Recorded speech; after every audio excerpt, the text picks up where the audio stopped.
Vamos a hablar con el economista Claudio Caprarulo a propósito de este momento de la economía argentina. Hoy se conoció el dato de inflación de agosto, que es similar al de julio, 1,9%, 33,6% en los últimos 12 meses, en el año 19,5%. Claudio, mi nombre es Daniel Ciampicini, esto es Radio Continental en Bahía Blanca. Un gusto saludarlo, ¿cómo le va?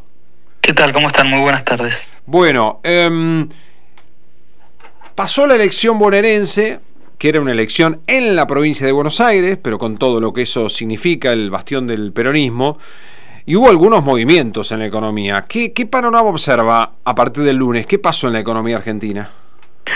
Bueno, primero me parece que es importante retrotraernos, ¿no? Un poco lo que venía pasando en las últimas semanas. Ya la economía venía golpeada, sobre todo por un escenario complicado en el frente financiero para el gobierno. Estaba teniendo que convalidar tasas de interés muy altas el Tesoro para poder renovar la deuda, y al mismo tiempo no terminaba de encontrar una estabilización en las tasas de interés, sobre todo a partir del desarme de las famosas LEFI.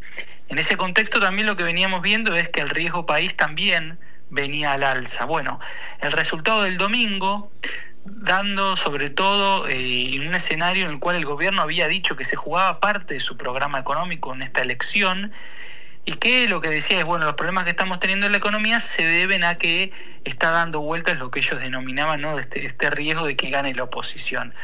Entonces, en un resultado tan contundente en contra del oficialismo nacional de la provincia de Buenos Aires, obviamente que puso en duda cómo continuaría el programa económico hacia adelante. Ajá. Hubo una corrección, un aumento del tipo de cambio, que si bien no fue dramático, fue importante respecto a lo que venía pasando en los últimos días, y superó el 4%, ¿no?, el tipo de cambio mayorista, que es un porcentaje que no se veía desde fines de julio. Y sobre todo considerando que el lunes pasado ya había aumentado, ¿no?, un 3%.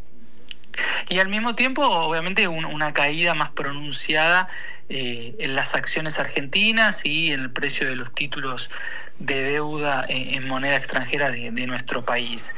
Estos últimos días hubo un poco más de estabilización. El gobierno, de todas formas, por los números que conocemos hasta ahora, falta el número oficial, pero pensaríamos que el Tesoro siguió interviniendo, vendiendo dólares.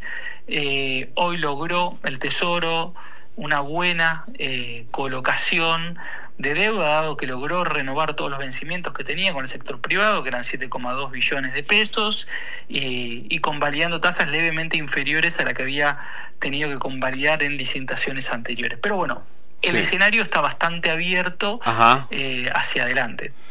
Usted sabe, estoy leyendo la nueva encuesta de la Unión Industrial Argentina, el relevamiento de la entidad, que mostró retrocesos en producción, empleo y financiamiento respecto del segundo trimestre.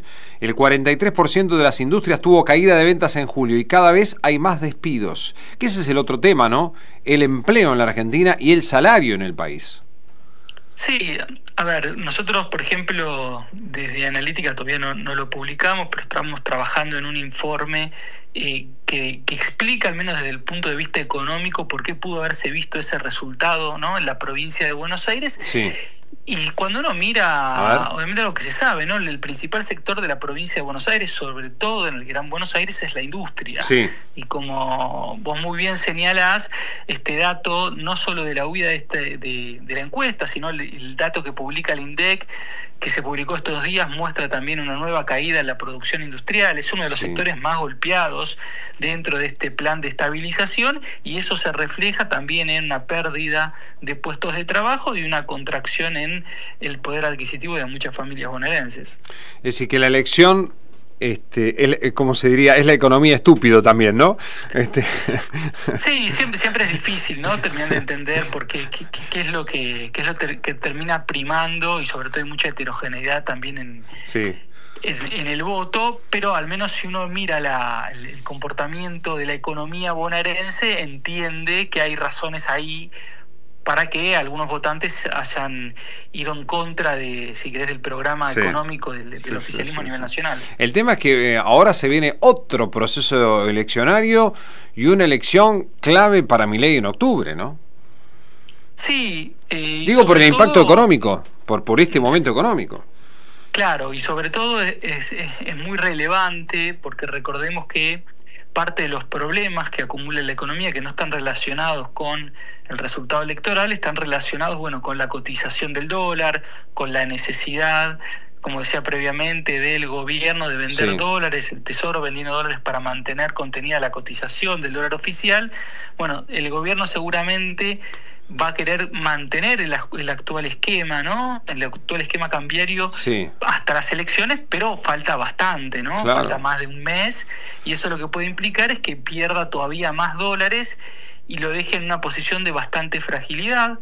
Por eso el día de ayer ya hay una señal del Fondo Monetario Internacional diciendo, bueno, nosotros vamos a seguir apoyando al gobierno, ¿no? Porque es claro que la situación es de fragilidad. Claro, claro. Cuando vos decís este esquema, es el esquema de bandas.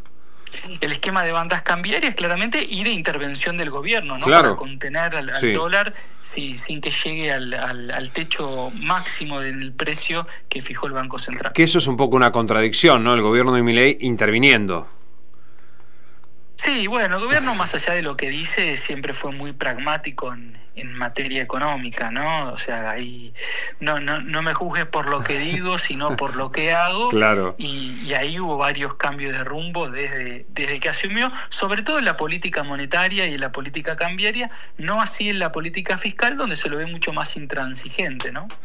Mira, antes de cerrar y agradeciéndote, Claudio, esta amabilidad para con Radio Continental en Buenos Aires, estoy viendo otro dato del INDEC, que es la canasta básica total. ¿Cuánto necesitó una familia tipo? Te digo que en Bahía Blanca los números son más altos, pero bueno, es la que informa el INDEC, para no caer en la pobreza. Una familia tipo, 1.160.780 pesos. Es mucha plata.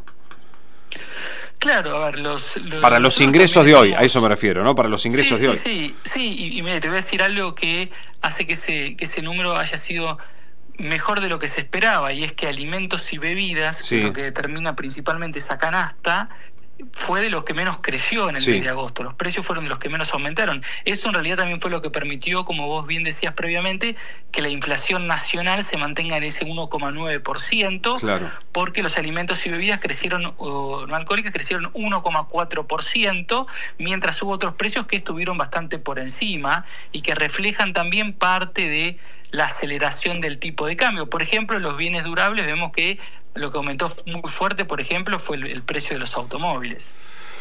Claudio, muchas gracias y felicitaciones por el gran trabajo que realiza la consultora analítica, que es toda una referencia en la República Argentina. Es muy amable.